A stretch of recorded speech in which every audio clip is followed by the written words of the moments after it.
Chantal Landreville is a certified love and relationship coach with over 2 decades of experience in personal growth and human connection. Her mission is to help individuals discover the path to authentic and lasting love, and she is dedicated to empowering us with the knowledge and tools needed to create healthy, fulfilling relationships. In this session, we'll talk about her new book. We'll discuss why people struggle so much when it comes to dating and relationships, and lots more. Enjoy. Chantal, welcome to the show.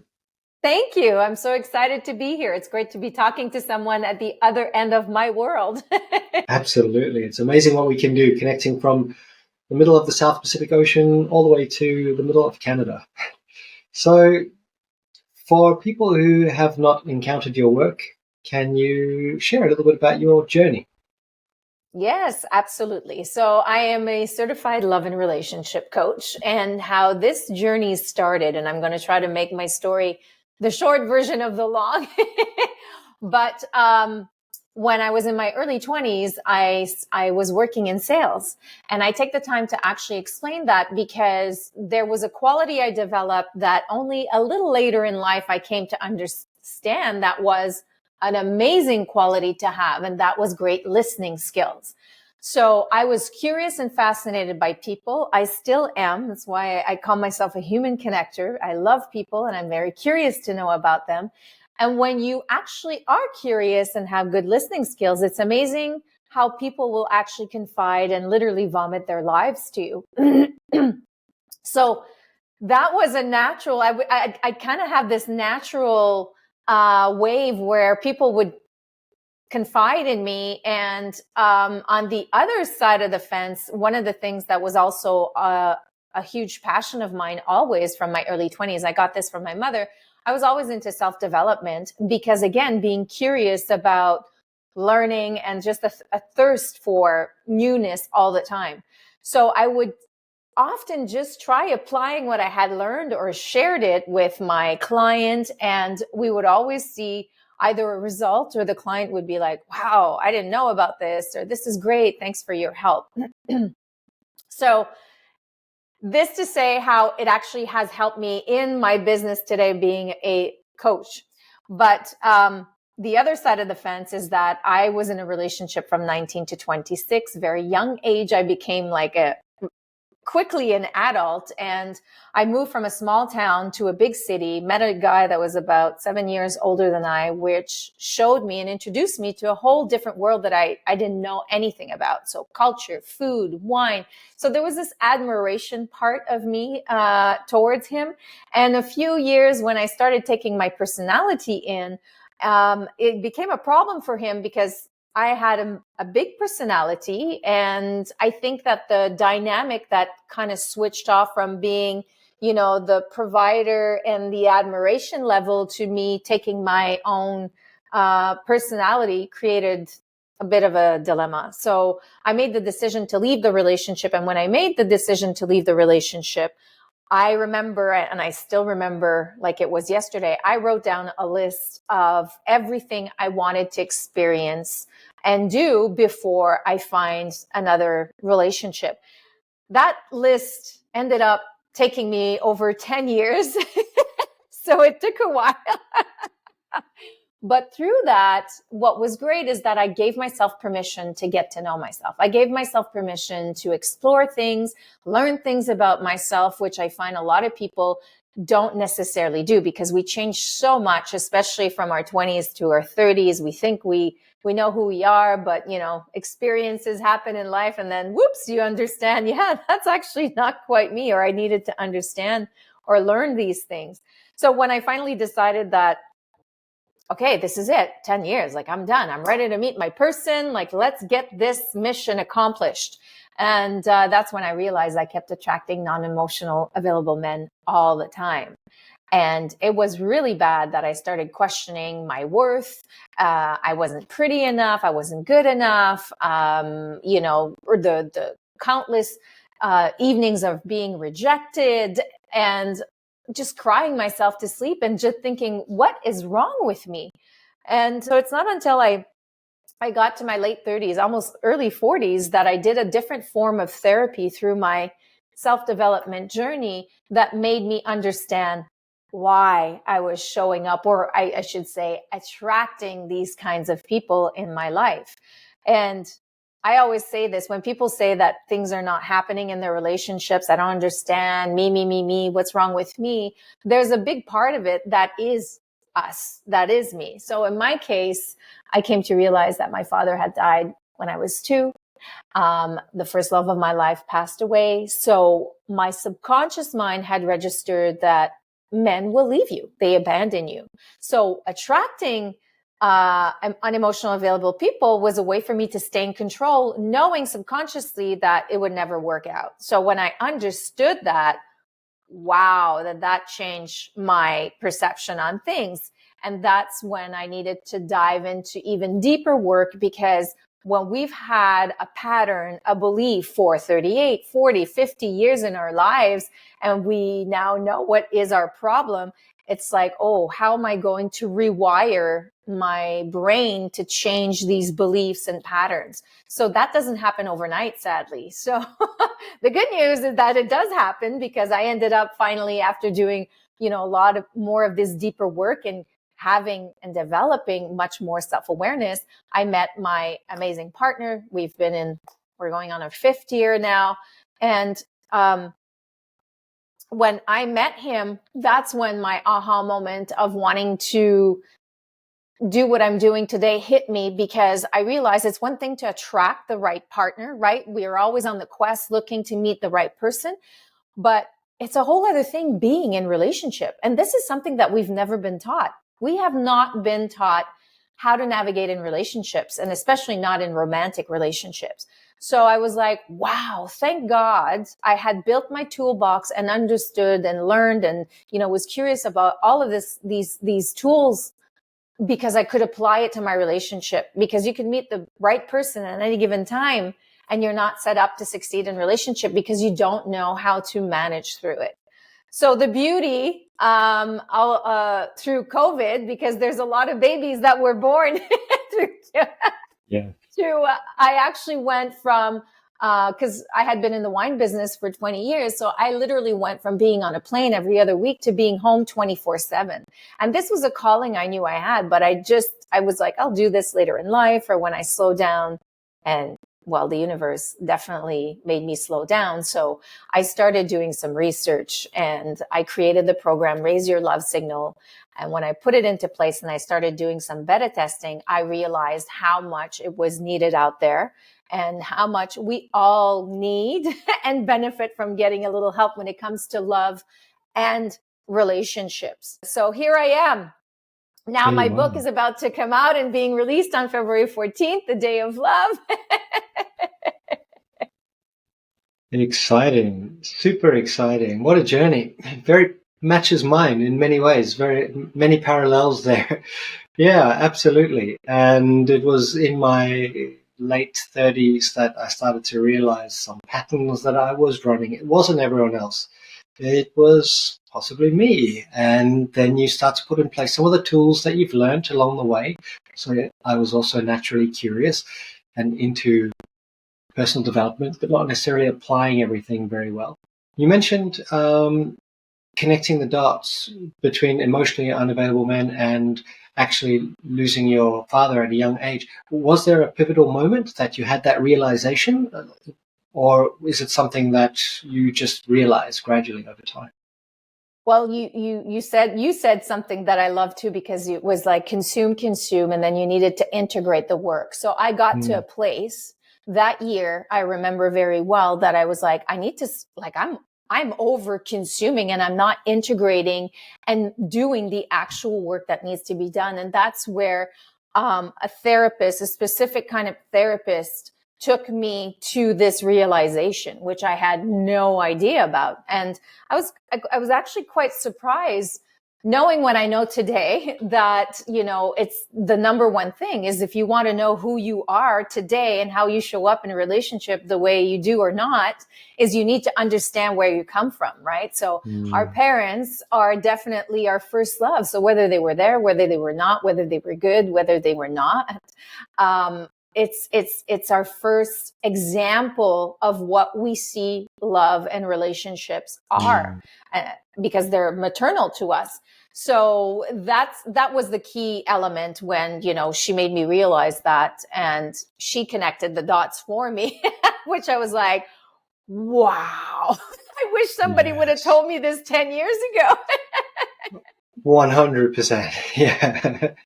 Yeah. But so good that you got there on the flip side.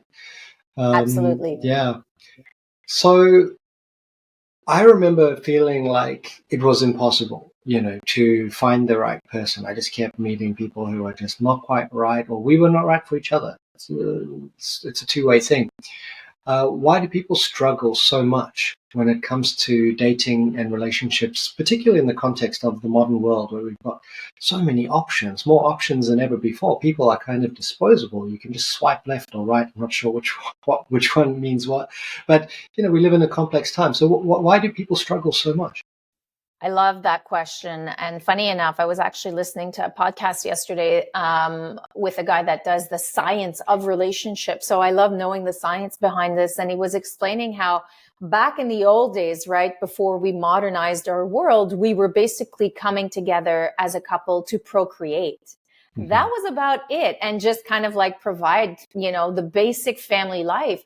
Where today, because we're modernized, we all have our own lives. We all we expect from our partners to fulfill us in many different ways, where back in the days, it was just like, let's make a family and make it together. Yes. Right. So that was really interesting for me to hear, because I find today that one of the massive things that I see at large is just that we have obviously this, it's almost like overconsumption. We have access to too many options, right? So when you have too many options, I was like, is this better? Is there something better? Yes. Is there something better? And I think people are really good at pointing out to other people, but not looking within themselves. And they especially do not understand what it actually means to be in a relationship. A relationship is not about you. A relationship is about the actual relationship. And I have this thing in the book that I call it's a threesome. It's you, your partner, and the actual relationship. The relationship has an entity of its own. And it's always thinking about, when you are in your relationship, how is my attitude? How is my reaction? How is my trigger going to service the relationship right now? And most of the time when you learn to ask yourself that question, because now for me in my relationship, it's like a 0.1 second chat, if I'm having a moment, and it's like, oh, it won't. So I need to let go, because this has nothing to do about my partner. It's actually about me and my expectations and my assumptions that my partner should know this or understand that, without having communicated what I actually wanted, needed, or desired.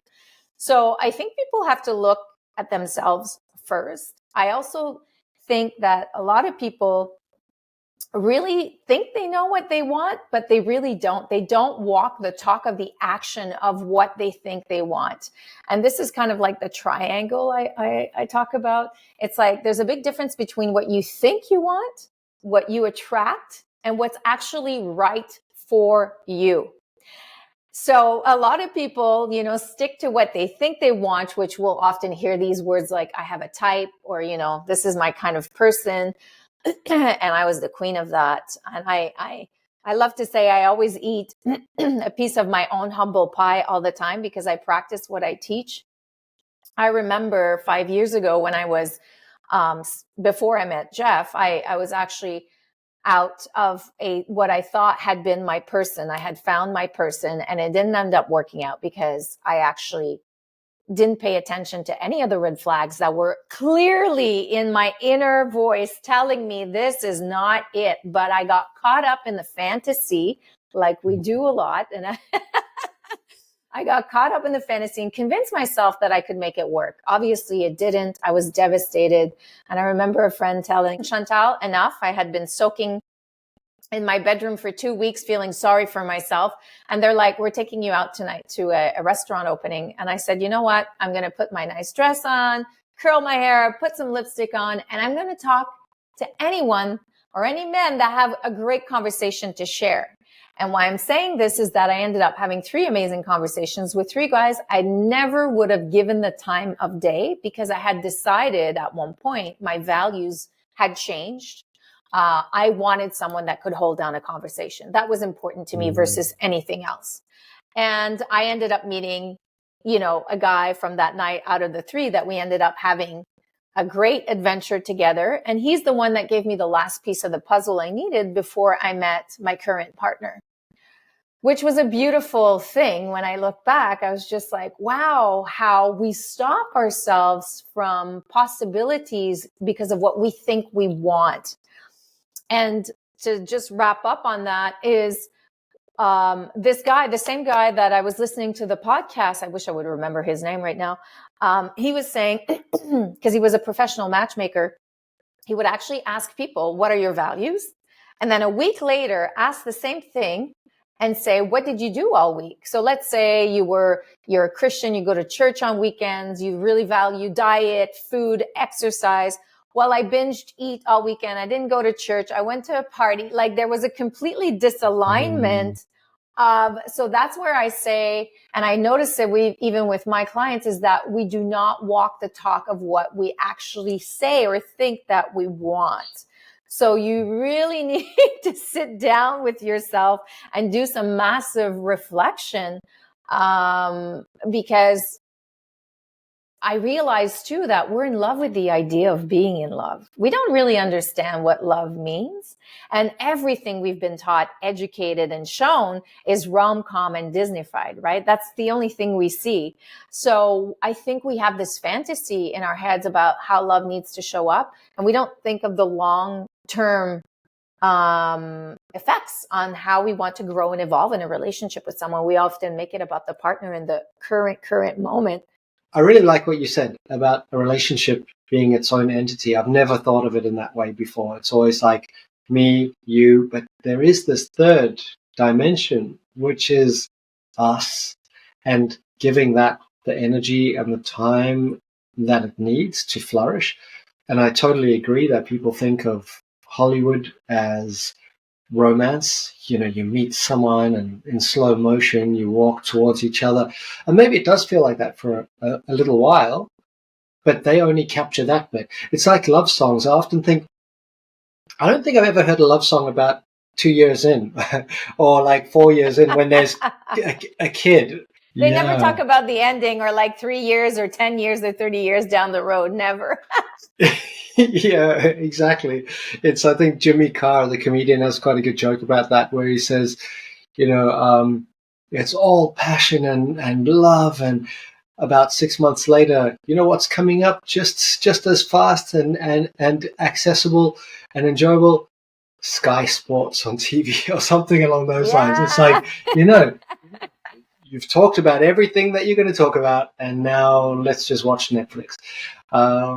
But what particularly in both of our cases, a relationship came later in life. I actually think that's a good thing. I probably wasn't ready to be to apply the principles I learned from all of my research in a relationship until later in life, and it's still a journey, right? But why do you think many people struggle with finding love later in life? And what do you think people can do in order to put themselves in positions where it's possible? Because I met a guy, for example, yesterday. He's 43.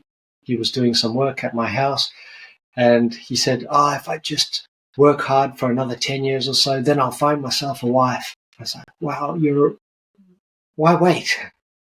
Yeah, why wait? You don't know what's going to happen to you in 10 years. You might not even be around. Yeah, exactly. Well, that's interesting. I think there's a few answers to that. One, I think if people have been alone for a long time, like I was single for almost 18 years, you get really stuck in your ways and in your habits, and it's me, me, me, me, me, me, me. I really, really had to catch myself and change my way of doing things, because all of a sudden I have a relationship. I have another person to think about. And granted, we're very independent of one another. There's no like codependency in the relationship, But I mean, there's certain times that I have to check in and say, you know what, I want to go on this trip. I actually have to maybe just like, are you okay if I go on this trip? So one of the things I remember through my single journey, because again, I had a lot of self-awareness and I love to question myself, and I invite people, question yourself. It's the most beautiful thing you can give yourself as a gift, because the more you question yourself, you understand why you act the way you do. You can figure out the solutions, and then you can communicate what it is to your people around you that's going on or that you need. So I realized, I was like, don't get stuck in your ways, because what happens if I do get in a relationship and I'm used to sleeping on the right of the bed, for, a small example, and then, he wants to sleep on the same side of me. What are we going to do? So I would always actually flip sides all the time because I didn't want to get stuck in my ways. So pay attention to that. So people that have been single for a long time, make sure you don't get stuck in your ways and make room for a new person to be able to come back, because it's the little things that sometimes we get bothered in a relationship. And it's those little things that you need to let go, because you have to focus on what actually really matters in the relationship. The fact that you're putting the fork like this instead of like that is not what's going to hold your relationship solid. So you'll have to learn to fight your battles. I also think the second biggest part is people are massively craving human, deep, meaningful connections, but they are so afraid of actually going out to get it and experience it, and they don't want to invest the time.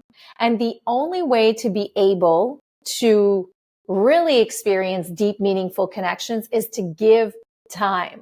Give time to get to know someone. Give time for that person to get to know you and how you act and how you react, and understand what is your baggage, so you can both work through that.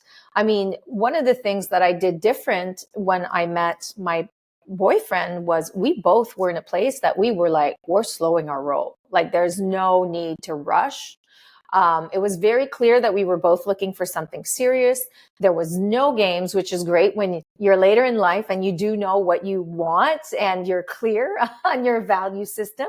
So it was a beautiful thing to not reveal ourselves completely so quickly. And this is what happens often when we start dating someone. I call it the in French, the feu de paille. It's like the straw fire, where there's this fire that like goes right away, and then it dies down as quickly because we're in a hurry to do all these things. And that's a big mistake. People hurry. If you have met someone that's quality, if you have met someone that you really like, why are you rushing? Why is there a fire up your ass? Pardon my language. But it's like, why are you revealing all of yourself right away? And I think that if people would take the time to say, you know what, like, for example, when you start dating, it's always like, what can I do to impress this person? What would they like? We're always on our best behavior and like wanting to give our best selves. But then, as you say, people stop, they get lazy, they sit back, relax, and it's like, okay, I'm done. That's where you actually need to feed the relationship and like build on it. So this is something I've observed myself in my own relationship.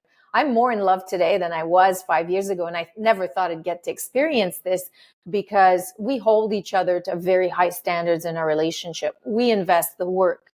We invest. I think that's because people don't like hearing work, but we invest in our relationship to make sure that, never forget, the person fell in love with who you were at the beginning. So most people stop being their person that they were at the beginning. And that's a massive problem.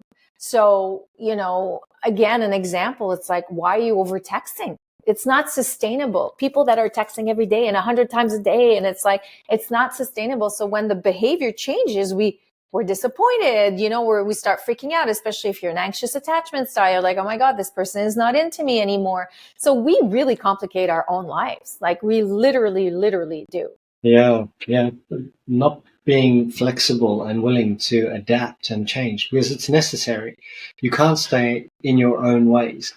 And I mean, that's something that I struggled with to some degree, because I was a free spirit, floating, traveling the world, writing for magazines, going wherever I wanted. Suddenly, I have to be responsible. There was a kid on the way, so it was that was really challenging. But also, if you're willing to put in the work, as you say, and I know people don't like that word, and people don't like to be told to put in work. You know, relationships should all just be rainbows and happiness, but it really is. If you're willing to work on it, I think you can have great results. Like as with anything, if you're willing to go to the gym and work on your physical fitness, you'll have great results. But it's not fun in the moment always. It can be. But you Yeah. have to sustain it, right? It's like anything we want to become good at. As you said, if you're an athlete and you want to keep up with your body and have that like 6-pack ab, it's not something that you work on for a month or two. If not, it's going to go away. You need to sustain it. You need to put in the work and continue. It might not be as much work as you had to do when you started, but it still needs to be maintained and needs to be taken care of. It needs to be nurtured. And I think that that's where people forget and have not been taught. So we don't think about that part. We just think of the immediate. So you really have to nurture that. And I mean, listen, I'm sure you experience that, especially if you have a child. It's easy to fall off the wagon, even though we're very conscious people. And we catch ourselves all the time. Right now, I'm in the midst of the book launch. My boyfriend has too many contracts, so he's working 60 hours a week. So we literally cross paths with each other, like in bed. So it's easy to just, oh, it's okay. And this weekend, I was like, no, we need connection time, even though it's like 15 minutes, a half hour. It's like, let's make sure we check in with one another and give ourselves this moment. So again, we both hold each other to high standards, which makes a world of a difference. Because it's really easy too to start blaming the other person and saying, you should be doing this, you should be doing that. And I think that a lot of stuff that I talk about in the book, it has to be reciprocated, right? You can't have that unbalance in the relationship, but sometimes it'll be me, sometimes it'll be him. And that's okay because we bring each other back, but as long as we always do. How important is communication? So we often hear about effective communication being integral to a successful relationship. Maybe you could share some tips for improving communication with people's partners. Yes, communication is one of my favorite topics. I created a masterclass about this, and I would love for schools to be teaching this to young children or even in university, because it really transforms any relationship. It's not just romantic. It's with your colleagues. It's with your family. It's with your friends. It just makes a world of a difference. So, the art of communication is saying something that people are going to understand what you're saying. The problem is we don't always understand because either we don't know how to communicate properly and we're afraid to communicate ourselves what we actually want to be said. So funny enough, I was actually working with this couple a couple months ago, and they've had a toxic relationship from the beginning. They've been in a relationship for 3 years. So they waited till they hit the end of the barrel to come and get help. And I actually taught them this simple exercise that I'm going to share with you, 3 steps only. And within 2 weeks after that session, 2 weeks later, they were like, all smiles on the video. I was like, my God, what's the good news? What's happening? And they're like, we've never had such a great 2 weeks, like in the last 2 weeks, like we've had in the last 3 years, because we practiced this exercise that you showed us. And I was like, wow. So when we want to communicate, when we want to express our feelings, say something that's wrong with us, we want to feel heard, right? We want to feel that somebody's actually listening to us. So the first thing is that we all need to learn to listen actively instead of passively, because what often happens when we're in a conversation with someone, we're already thinking about how we're going to respond. And the perfect example is when you're at a party and you meet somebody new. Hey, what's your name? Hey. And we forget 2 seconds later. We're like, oh, what was his name again? What was her name? I don't remember, because we're already somewhere else. We're not present. So it's really important to actively listen and practice that skill, because there's nothing better And I'll use that example again. When I'm at a party or at anywhere and somebody remembers my name, I don't know about you, but I feel really important. I'm like, holy shit, that person just remembered my name. And this is only by my name, of the feeling that it gives to me. So can you imagine if your partner, your friend, your coworker is actually, you feel that you're being listened to. You're not being cut off. You're not being told what to do. You're not being given advice. You're being listened to. So learn to actively listen instead of passively. Second thing is acknowledge what you're hearing as the receiver. If I understand correctly, this is how you feel, or this is what you really mean, or yes, you know what I mean? Like, you're just like acknowledging what the person just said in front of you, and then you feel heard. So when you feel heard, you feel, again, important. So especially if there's an argument going on, it kind of demystifies the bomb that's being built to explode, because you're just like, instead of having to argue, you're like, oh, okay, this person is actually understanding what I'm going through. And then number 3 is hold space. Hold space. Especially when we love our people or we're close to our people, it's like we want to save them, right? Or if you've heard the same story over and over again. So let's say, you and I talk, Brad, we're like having regular conversations and you're complaining about your boss and it's always the same story over and over again. So I'm just like, dude, like, get your shit together. Like, tell him to whatever, or, because we just want to save you or make sure that you get, this problem resolved. But that doesn't help the situation in any given way, because oftentimes when we are sharing our feelings or whatever, we just need to feel heard. We don't need to be told what to do. We don't need to get advice unless we ask for it. We just want to be heard. So holding space is about just letting the person talk and say, what do you need from me right now? So I used to be the queen at that because I'm a control freak. I'm a type A. So I'm like, let's solve this shit, So he would walk in at night, tell me the story that happened at work during the day. Same story I've heard for the last 3 months. I'm just like, really? Blah, blah, blah. And at one point, I caught myself and I practiced what I teach. And one night that he came home, I said, what do you need from me tonight? What do you need from me when you're explaining this story? Do you want me to just listen? Do you want me to give you my advice? Do you want me to talk you through this? And he's like, I just need you to listen. That's all I did. I acknowledged what I heard and I asked him, what do you need from me? I hold space. And then the best part, focus on the solution, not the problem. We tend to focus on the problem, and focusing on the problem doesn't solve anything. So when you hear somebody's communicating something, I feel like this, when you do this, it's like, okay, acknowledge. I didn't realize I made you feel that way. I apologize. I'm really sorry. How can I fix it? What do you need me to do? Because we can't read other people's minds. So we need to learn to communicate ourselves. What are our needs? What are our desires? So that's on you. You need to communicate what it is you need. And when somebody acknowledges it, then you need to focus and listen to what your partner says, because there's nothing worse than communicating to our partners and we're being dismissed.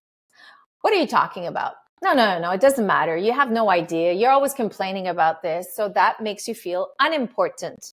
So make the person feel important. Acknowledge what they say and figure the solution.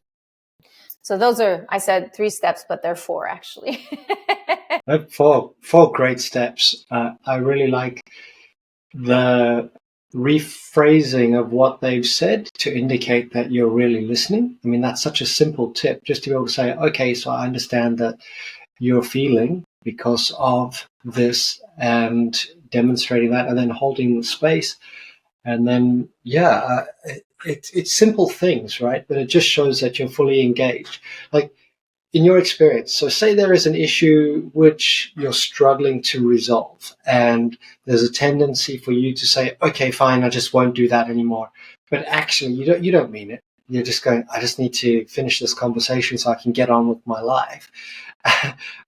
Any tips for that? And I know it's very situation specific, but is it worthwhile also being really assertive and saying, well, this is really important to me for these reasons, and how can we come to a resolution? Maybe I've answered the question, but what are your thoughts? A great question. A great question. Because it's really easy to dismiss things, right? And I think that if you as a person know that a need that you have is really important and that behavior does not work for you, you need to hold your ground. And that's what I call boundaries, right? It's like learning to communicate your boundaries.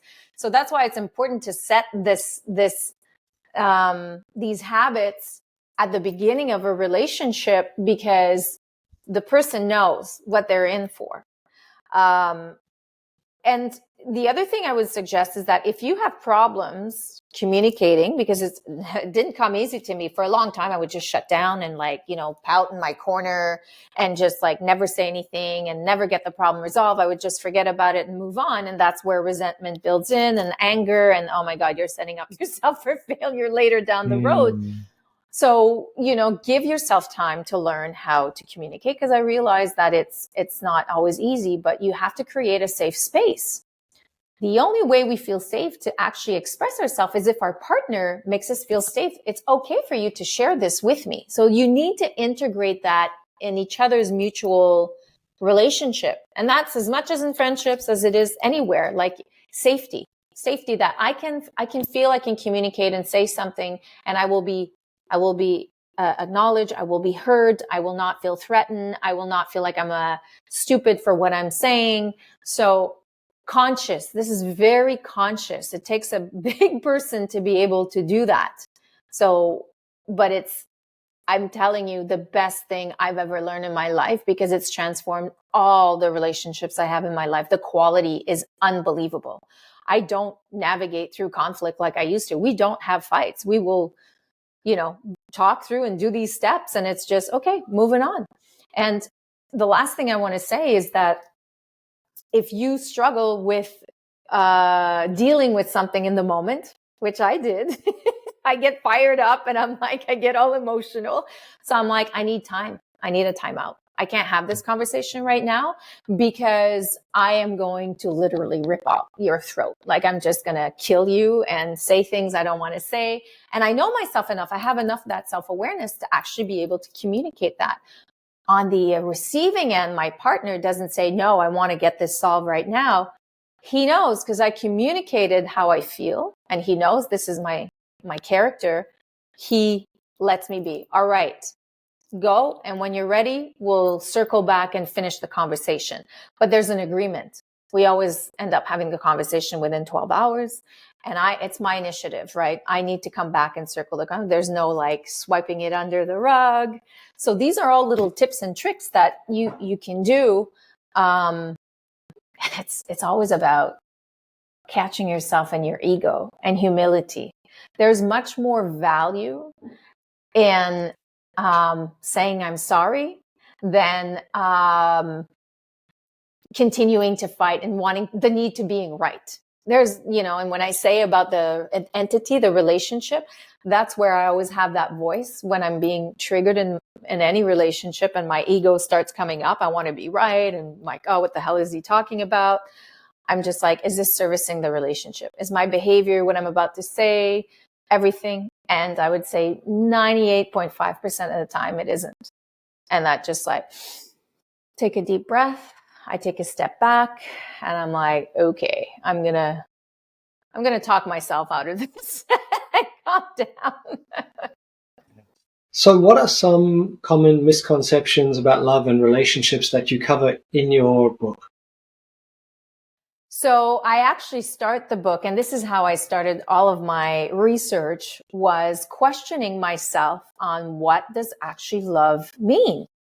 And when I was questioning myself, I realized that it was not an easy answer for me to answer. And then I took it a step further. I was like, well, if it's hard for me, considering all the work that I've done and how I'm really into this stuff, I research, I was like, how does the average person answer this? And then when I started doing the research for the book, I did a bunch of coffee table talks with a bunch of people to ask them, give me the information. What is love? And the one thing that kept coming up people made love about everybody else, but never about themselves. It was always about another person, which I was like, wow, because the key to really being successful in relationship is starting the relationship with yourself and having enough self-love that you have enough respect for yourself to communicate your boundaries, self-awareness to actually, know why you are the way you are, and not be afraid to put your foot down or compromise yourself or pretend to be somebody that you are not, which we tend to do. I mean, I did that all my life until I met my boyfriend. I realized that I was always adapting to the person that was in front of me instead of wanting to be the true me. And we want to be loved and accepted for all of our good and all of our flaws. So that's, I think, ask yourself the question, what does love mean to me? And what do I want my relationship with love to be?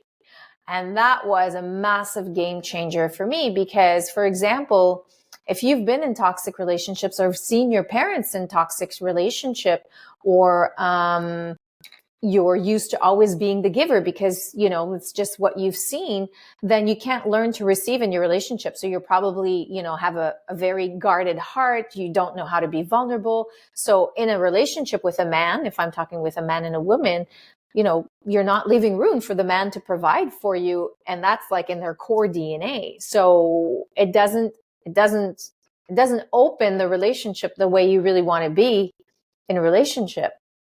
So you really have to ask yourself these two questions. What is love to me? And what do I want my relationship with love to be?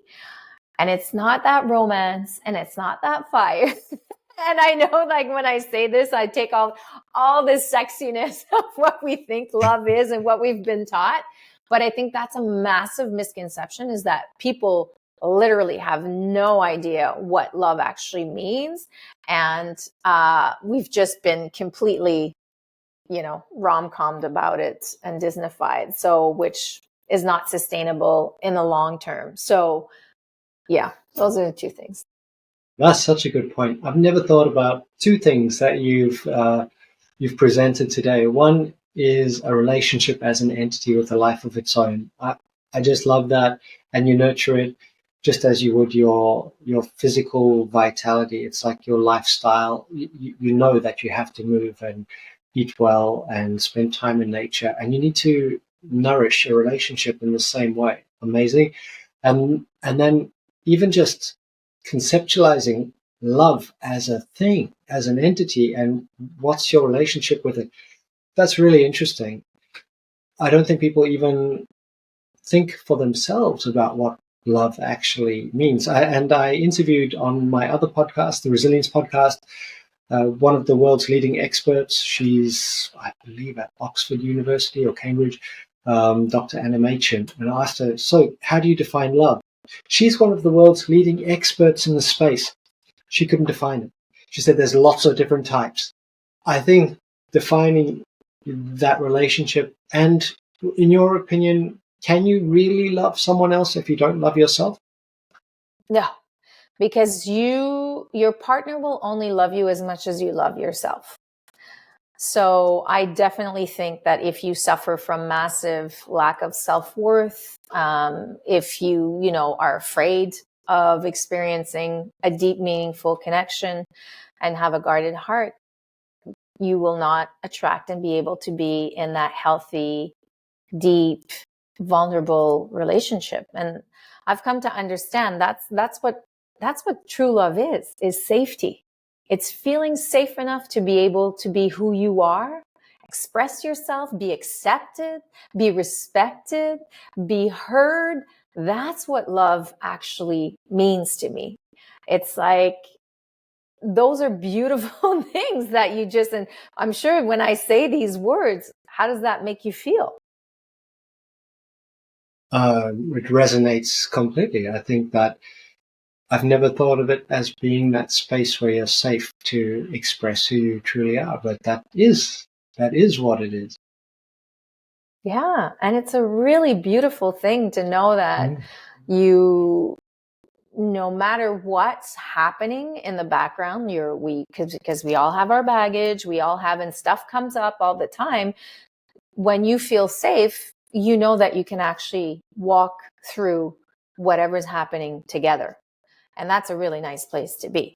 And I'm talking especially in romantic relationship. It's a really nice place to be, where you know that your person has got your back. You don't feel threatened in any way. You're not going to be like left because you're saying or thinking or going through something. So that's a really beautiful place to be. Absolutely. Yeah. And that actually covers the various forms of love, whether it's for a pet, for a spouse, for your child, for a family member. It's that safety to be truly who you are. And I think you have that definition right there, which is very powerful. And that doesn't exclude the sexiness and everything else that people might associate with love at all. Yeah. That's just an integrated component.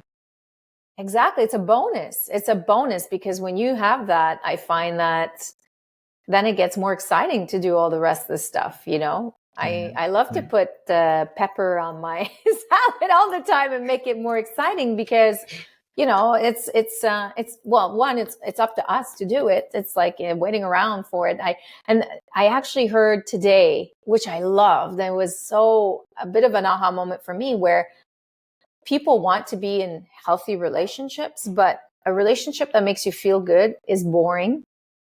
Where how did he put it there? He said it in one phrase. A relationship, a secure relationship is almost like boring, where it's just like, because everything's good.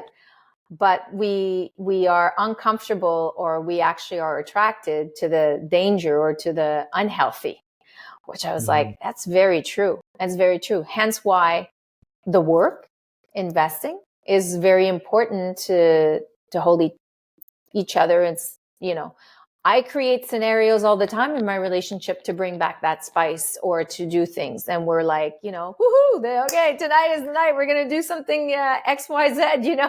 It's like, yes. But we get to create that. And for people to think that it's just going to happen naturally all the time is, you're just setting yourself up for failure. A podcaster that I follow, he said, stay mysterious, keep working on yourself, go for that 5 a.m. run so that your partner is like, wow. I mean, obviously don't go for a 5 a.m. run to someone else's house. It's a 5 a.m. run because you want to work out. And they're like, oh, you're really working on yourself. That's interesting.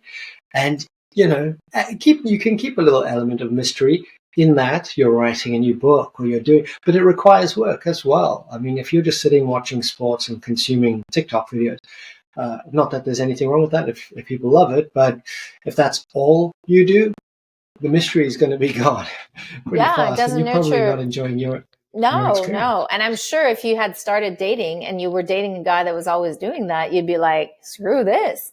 So remember who you were at the beginning, because like I said earlier, people fall in love with each other for who they are at the beginning. So we often lose ourselves in a relationship. So that's why the self-love component is really important, because when you love yourself, you hold yourself enough as an important person to say, you know what? No, 3 times a week I go to the gym or I do my sport. I've been doing that since the beginning. And it's not because you're coming into my life that I'm going to stop something that's really important to me for my well-being, for my whatever the hell that it might be. You know, for me, I would do girls trip once a year with these girls that we had been doing this for 10 years. There was no way I was going to stop doing this girls trip because I'm in a relationship. It's just not going to happen. So, you know, it's, and the beauty to independence, when people are being who they are and taking care of themselves, as you said, it's very attractive, because you're like, wow, my person's like, they're on, they're taking care of themselves. I think it's a very attractive quality to keep that spice going. And you mention it in your book, the importance of personal development and self-acceptance as elements that will help you to find and nurture love. Any other thoughts about the importance of acceptance and development? I would say 2 things. Self-awareness for me has been a massive game changer, and it continues to be. I was actually having a call with a mentor of mine that I've been working with, and we were working through a situation that I don't feel comfortable in, and talking him through the whole situation. And at the end, he's like, you know what, Chantal, he goes, it's amazing to see the humility you have to be able to admit when things aren't right for you, instead of like getting stuck in your ego, or like, because I'm always focused on solution. Always, always, always, always. Because sometimes I'll hear stuff that I don't like about myself from whoever. It doesn't matter. I always want to improve myself. So number one, question yourself, how can I show up differently? How can I improve myself all the time? How can I be like, just paying attention to, if somebody's telling me the same thing 3 times, maybe I actually need to change things. And it's okay. It's just growth, and growth is the beauty, because the more you grow, the more you evolve, the more you become at peace with who you are and your entourage. So that's like really key. Self-awareness is just like knowing so clearly why you are the way you are, why you show up the way you do, why you react or not. I can like navigate through anything now because I'm so clear on who I am. So I communicate better. I have no problems sticking to my boundaries in any given situation. I'm not afraid to share my truth. It's a really great place to be. It's very, very powerful. And the second thing is be open. Be open to hearing things differently. Be open to doing things differently. Be open to exploring something that you never thought you would be open to, because that saved my life all, like through my whole life. I was so open to everything. I wanted to learn and see. And I always said, I say yes to everything once. I say yes to everything once. I'll try it. I'll experience it for myself. And then I can see if it's like meant for me or not. But this is something that saved me, because at different points in our lives, we need different things. So, you know, for an example, like meditation, we all, you know, say how important breath work and meditation is. And I needed at one point a certain kind of meditation, but at another point it was different. And if I wouldn't have been open to hearing something different, that wasn't working for me anymore. So I tried this. I got introduced to another way of meditating, and it was a game changer in the times that I was at. A little bit like holistic medicine versus science, right? It's like, if science isn't working for you, why aren't you exploring the other side or combining them, or vice versa? So be open. I think it's one of the most beautiful qualities that you can cultivate, is to be open, and that will help you in relationship as well, because being open is when your partner tells you something that you don't want to hear, you're open to actually hearing what they have to say and focus on, okay, I heard you. Yeah, maybe you're right. Actually, I don't agree with you, but I get it, kind of thing. So I think we all need a little bit more of that between human beings, because people right now are either afraid to speak, right? Because it's like this or it's like this. There's nothing wrong with having two different opinions. It's how we respect each other in it and honor ourselves in our different ways of thinking. And there's nothing wrong with that. It's so true. You touched on values earlier on, and that's actually what my next book is all about. It's called Start With Values. It's coming out later in the year. And it asks people to rediscover what's at their core, which is often what you value most, because that guides your decisions. And you said something really interesting earlier on, like, okay, so these are your values. What did you do in the last week? And often it's completely misaligned. And being super open to the fact that other people have other values, and that can be a really good thing. We don't all want to be, far out on the visionary spectrum, all coming up with ideas without anyone to execute the plan, or without anyone to tick the boxes and make sure that what we've created is compliant, or someone, keeping guard while we're out hunting. You need all types. And I think you're right. Social media to some degree has put people in these categories, in these lanes, and we're a bit afraid to branch out and listen. So openness really resonates as well. And you said something that I love, is the difference between us, right? Because that was something I struggled with, and I still can catch myself where it's like, I'm thinking like this, you need to think like that as well. Like, What do you mean you're not on the path of self-development, for example, right? It's like, get with it. You have no idea. And everybody has their own journey and realizes things at their own time. So you have to hold space for people to be who they are, where they are, and let them be. So that's the beauty, because if we were all the same, it would be boring. It would totally be boring. So I love that you actually said that. Well, I think I'm too far on the openness scale, so far that I don't actually ever think I'm right. And I'm always really happy to be proven wrong, which means I'll still create things and put things out into the world. But how can I be confident that what I know is right when the universe is infinite? Really. And that helps me navigate life in a calm way, which is Yes. great. Yeah. Don't sweat the small stuff. No, don't sweat the small stuff. And I'll leave you with this story that Please. had happened to me. And it's for me, whenever I get into that space, I take myself back to that. So I remember by fluke, between COVID, they had opened up things again. So my boyfriend and I decided, where can we go travel? That's like a getaway. And so we end up going to Laguna Beach in California, and I go do a yoga class. And as I'm leaving the yoga class, this lady drives by me and backs up her truck and rolls down the window. And I'm like, what's happening? And she's like, I don't know why, but I had the feeling I needed to tell you this. So don't think I'm crazy. She's like, I'm actually an author. I'm a TEDx speaker, and my specialty is manifestation. I'm doing an event tomorrow night. Are you into it? And I was like, oh my God, yes, I'm so into it. That's my world, my jam. Your instinct was right. So I'm just like, wow, isn't that funny, right? Because we listened, we were open. I go to the event, and as she's starting to do her talk, I was like doubting myself why I was there, because I was like, I know so much about this stuff. Like, I know. And she says at one point, what are the two things that keep us from manifesting what we want? First word was, I can't, right? It's I can't. And then I'm like, yeah, I know. And then the second word is, she says, I know. I honestly, it's like I got whipped by the head, and I was like, I am being this person. I think I know everything because I know, and I'm like blocking myself from hearing things differently. And she said, I invite you to actually hear this conversation as if you were a child hearing this from the first time. Eyes of a child, ears of a child.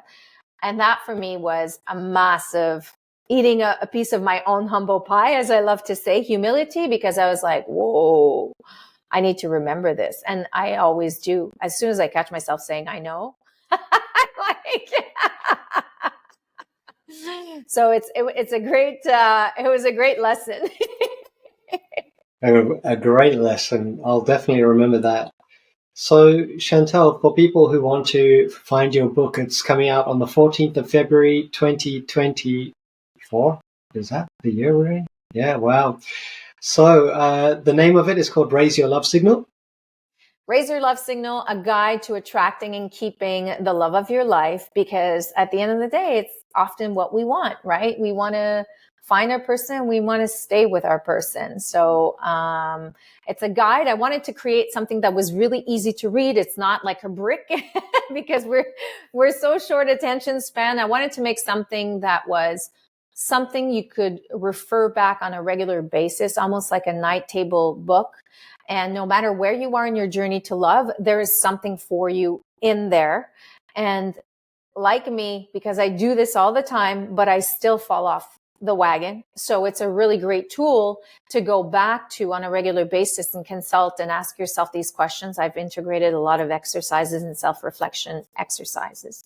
So, they can find it on my website, www.raiseyourlovesignal.com, which will have all the pre-order links until we actually launch the book officially on the 14th.